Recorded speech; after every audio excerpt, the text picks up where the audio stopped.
నమస్తే, welcome to our channel. నేను మెస్సిరి. ఆంధ్రప్రదేశ్లో అయితే ప్రభుత్వం అయితే మారింది. దీంతో పాటు రియల్ ఎస్టేట్ రంగం కూడా మారిపోయింది, పుంజుకుందని చెప్పేసి మనకి వార్తలు వస్తున్నాయి. అయితే ఆంధ్రప్రదేశ్లో అంటే అమరావతిలో ఐఆర్ఆర్ అంటే ఇన్నర్ రింగ్ రోడ్ రాబోతుంది.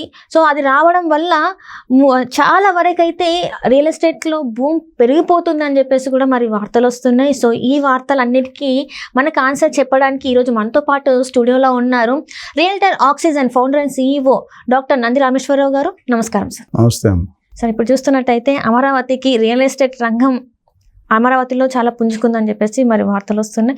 అయితే ఇప్పుడు ఏంటంటే ఐఆర్ఆర్ అంటే ఇన్నర్ రింగ్ రోడ్ వస్తుంది. సో దానివల్ల అయితే చాలా వరకు భూమి అయితే పెరిగిపోయింది రియల్ ఎస్టేట్ రంగానికి అని చెప్పేసి మరి వార్తలు వస్తున్నాయి.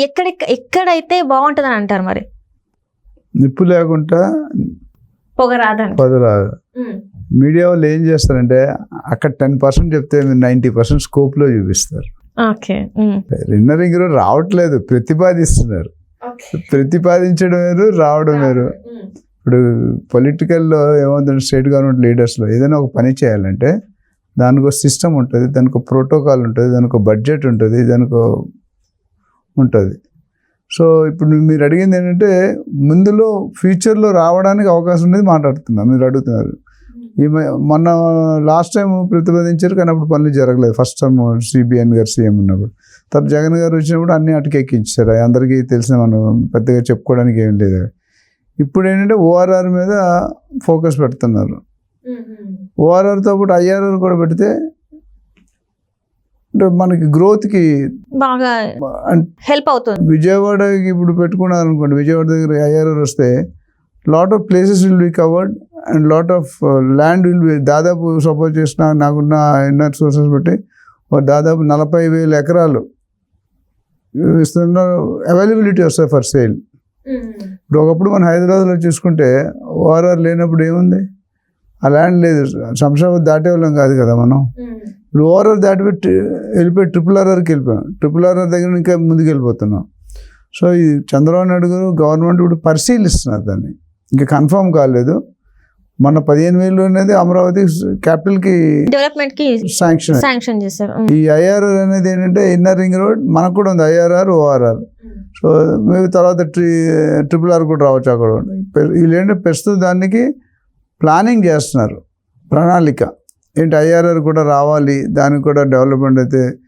దాంతోపాటు ఇంకో డెవలప్మెంట్ అంటే 8 lane highway and 4 service lane, మొత్తం 12 lanes, 4 inch service lanes, 8 inch highways. ఇవి వస్తే మాత్రం ట్రాఫిక్లో చాలా మార్పు వస్తుంది. అంటే చాలా వరకు విజయవాడలో లోడ్ తగ్గుతుంది. ఇప్పుడు మన విజయవాడ ఎలా అంటే మీరు సంక్రాంతి కానీ పండుగలు చూసి సాటర్డే సండే చూసి ఫుల్ ఉంటుంది. టోల్గేట్ దగ్గర వందల వెహికల్స్ వెయిట్ చేసి ఉంటాయి. ఎందుకంటే అందరూ ఒకేసారి వెళ్తే అకామిడేట్ చేయట్లేదు.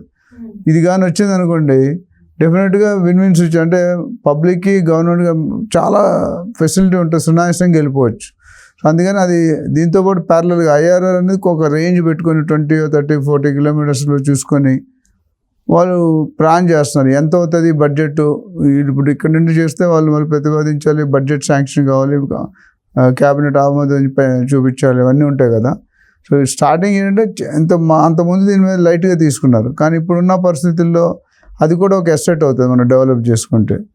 కాబట్టి దాని మీద వర్కింగ్ చేస్తున్నారు. ఇప్పుడు ల్యాండ్కి ఎంత అవుతుంది, కన్స్ట్రక్షన్కి ఎంత అవుతుంది, ఎన్ని కిలోమీటర్ చేయాలి, ల్యాండ్ పూలింగ్ ఎన్ని రోజుల్లో పడుతుంది, కన్స్ట్రక్షన్ ఎన్ని రోజులు అవుతుంది, ఇవన్నీ కూడా ప్రస్తుతం జస్ట్ ఇన్ ది బిగినింగ్, అంతం కాదు, ఇది ఆరంభం, స్టార్టింగ్ స్టేజ్లో ఉంది. కానీ అది వస్తే మాత్రం అంటే ఇప్పుడు పేపర్లో చాలా వస్తాయి. 15,000 కోట్లు ఇస్తున్నాం అన్నారు క్యాపిటల్కి. ఎప్పుడు వస్తాయి, ఎంత టైంలో వస్తాయి, సరిపోతాయి లేదని ఎవరికీ తెలియదు. అయితే ఒక మంచి శుభపరిణామం అంటే నేను కూడా ఒక వీడియోలో చెప్పాను. ఒక్కటైతే కన్ఫర్మ్ అయింది, సెంట్రల్ గవర్నమెంట్ 15,000 కోట్లు అమరావతికి ఇస్తామంటాయి. దీన్ని బట్టి మీకు ఆలోచన అంటే మీకు అర్థమవుతుంది ఏంటంటే ఇంకా నెక్స్ట్ టైం ఎవరు వచ్చినా అమరావతి క్యాపిటల్ కాదు అని చెప్పలేరు. ఫండ్స్ ఇస్తున్నారంటే మరి క్యాపిటల్ అనే కదా. ఆ విధంగా అది ఒక ఇండైరెక్ట్ మంచి న్యూస్ ఫర్ AP పీపుల్. ఎందుకంటే అమరావతి క్యాపిటల్ కావాలనుకున్నారు, అమరావతి అవుతుంది. 15,000 చాలా పోతే ఇంకో 10,000, 20,000 మళ్ళీ అప్పులు అడుగుతారు, తీసుకుంటారు, ఓకే. సో IRR కానీ ORR కానీ రెండు కూడా మనకి చాలా బెనిఫిట్. అండ్ దీనివల్ల ఎన్నో బెనిఫిట్లు ఉంటాయి. ఒక ట్రాఫిక్ కానీ, అట్లానే ఇప్పుడు ల్యాండ్ ఇప్పుడు విస్తీర్ణం అంటే ల్యాండ్ అవైలబిలిటీ తక్కువ ఉంది. ఇప్పుడు ఓన్లీ ఫోకస్ ఎక్కడ పెడుతున్నారు, అమరావతి నుండి 20-30-40 కిలోమీటర్స్. కానీ అమరావతి చుట్టూ ఇంకా చాలా ఉన్నాయి కదా, 100-150 కిలోమీటర్ విస్తీర్ణకి వెళ్ళారు ఫ్యూచర్లో.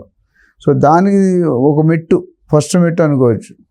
సో ఐఆర్ఆర్ అనేది అయితే ఇది ఎంతవరకు కన్ఫర్మ్ అవుతుందని మనకు తెలియదు. వీళ్ళు ప్లాన్ చేసి ప్రతిపాదిస్తున్నారు, అది శాంక్షన్ అవ్వడానికి ఎంత టైం పడుతుంది, శాంక్షన్ అయ్యాక ఫండ్స్ ఎప్పుడు వస్తాయి న్యూస్లో చెప్పేస్తారు చాలామంది. ఏంటంటే ఇన్ని వేలు ఇస్తాం, 100 కోట్లు ఇస్తాం, రావాలి కదా. సో రావడానికి కొద్ది టైం, ఫేజ్ బై ఫేజ్ ఒకేసారి ఇవ్వలేరు, మనకు ఒకేసారి కూడా అవసరం లేదు. ఆ బడ్జెట్లో చూసుకొని ప్లాన్ చేస్తే ఎప్పుడైతే ఐఆర్ఆర్ ఓఆర్ డెవలప్ అయిందో ఇన్ఫ్రాస్ట్రక్చర్ అనేది మిగతా అన్నీ ఆటోమేటిక్గా డెవలప్ అయిపోయింది. ఇప్పుడు ఇక్కడ మీరు చూసుకుంటే మనకి ఒకప్పుడు మనం జూబ్లీహిల్సే అడవి అనుకునేవాళ్ళం, రైట్? ఇప్పుడు జూబ్లీహిల్స్ కాదు, తెల్లాపూర్, గచ్చిబౌలి, ఎక్కడెక్కడికో వెళ్ళిపోతాం, కొల్లూరు, న్యూపోలిస్, కోకాపేట్, ఎక్కడెక్కడో వెళ్ళిపోతున్నాం. సో అదే సిచ్యువేషన్ రాండి. ఇప్పుడు చంద్రబాబు నాయుడు గారు హైదరాబాద్ డెవలప్ చేయడం వన్ ఆఫ్ ద కీలక పొజిషన్ తీసుకున్నారు. సో ఆయనకున్న అనుభవంలో దాన్ని కూడా హైదరాబాద్ ధీటుగా తయారు చేయాలనే ప్లాన్ ఆయన మైండ్లో నడుస్తుంది అనేది దీన్ని బట్టి కనిపిస్తుంది. సో ఇవాళ కాకపోయినా 2 సంవత్సరాలు కాకపోయినా 5 సంవత్సరాలు కాకపోయినా కొంతకాలం తర్వాత అమరావతి క్యాపిటల్కి ఒక షేప్ వస్తుంది, ఐఆర్ఆర్కి ఒక షేప్ వస్తుంది, ఓఆర్ఆర్కి ఒక షేప్. ఓఆర్ఆర్ మనం మాట్లాడుకుంటాం 180 కిలోమీటర్స్ ప్లస్ ఉంది అది. సో ఇవన్నీ కూడా positive affirmations to the state.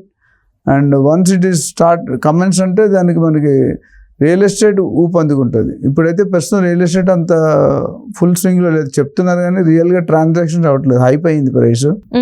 అది ఈ ఐఆర్ఆర్ దీన్ని శాంక్షన్ అయ్యి వర్క్ స్టార్ట్ అయితే డిఫరెంట్గా ఉంటుంది. Already Bengaluru highway 6 lane highway చేస్తున్నారు, ఇప్పుడు 4 లేన్ హైవే ఉంది, అట్లా ముంబై హైవే చేస్తున్నారు. చేస్తాం అన్న డిక్లేర్ చేయగానే కొంత రేట్లు పెరిగాయి, వర్క్ స్టార్ట్ అవ్వని ఇంకొన్ని రేట్లు పెరిగాయి. సో ఇక్కడ కూడా అమరావతి కూడా సేమ్ స్ట్రాటజీలో వెళ్తున్నారు వాళ్ళు. ఇంకా AP state is also big state, అది విడగొట్టినా సరే ఇంకా their due consideration of land. Only ఇలా ఉంటుంది కానీ but it's land is available. కాకపోతే దానికి ప్రజలకి అందుబాటులో తేవడానికి ఇప్పుడు అడవిలో అయితే మీరు నేను వెళ్ళాం కదా, నార్మల్ పబ్లిక్ వెళ్ళరు. ఫస్ట్ కావాల్సిన మన ఇన్ఫ్రాస్ట్రక్చర్ అని చెప్పుకున్నాం అంత చాలాసార్లు. ఇన్ఫ్రాస్ట్రక్చర్ అంటే road connectivity, rail connectivity, metro connectivity, air connectivity అన్నీ కూడా వాళ్ళు. సో ఇక డెవలప్ అయినప్పుడు కృష్ణా అవన్నీ, కృష్ణా జిల్లా అవన్నీ కూడా వచ్చేస్తాయి. ఎందుకంటే ఈ చివరి నుండి ఆ చివరి దాకా ఉంది, వైజాగ్ దగ్గర ఉంది, కృష్ణా, గుంటూరు, కాకినాడ, రామలకోట, రాజమండ్రి, ఏలూరు, తాడేపల్లిగూడెం అన్నీ కూడా కవర్ చేయాలి కదా వాళ్ళు. సో కాబట్టి ఆ ఐఆర్ఆర్ ఎక్కడెక్కడ వస్తే పాయింట్లు అనేది ఇంకా ఫైనలైజ్ చేయాల్సిన అవసరం ఉంది. ఒకసారి ఆ పాయింట్లు కానీ తెలిసే, ఇప్పుడు చౌటుపల్లి వస్తుంది అంటారు, సంగారెడ్డిలో వస్తుంది అంటున్నారు, అట్లానే నవాపేటలో వస్తూ అంటారు. అంటే ఆ పాయింట్స్ ఒకసారి డిసైడ్ అయిపోతే ఆ పాయింట్ల దగ్గర ఆ స్టార్టింగ్ డెవలప్మెంట్ స్టోరీ అయిపోయి పుట్టగొడుగులాగా ఇప్పుడు ఇక్కడ పాయింట్, ఇక్కడ డిక్లేర్ చేసి ఇక్కడ మధ్యలో గ్యాప్ ఉంటుంది, ఇటు వస్తుంది, ఇది ఇటు వస్తుంది, అది అలా డెవలప్ అయిపోతాయి, చిన్నగా డెవలప్ అవుతాయి. సో దీనివల్ల ఏదేమైనా శాంక్షన్ అవ్వాలని కోరుకుందాం, వాళ్ళు కట్టాలని కోరుకుందాం. But we have to wait and watch whether their really 8 lane highway వస్తుంది, 4 లేన్ సర్వీస్ రోడ్ వస్తుంది. 8 లేన్ + 4 అంటే 12 lanes. It's very big budget, very big subject. Right, will hope the better. Right sir, right. Thank you so much sir. Thank you.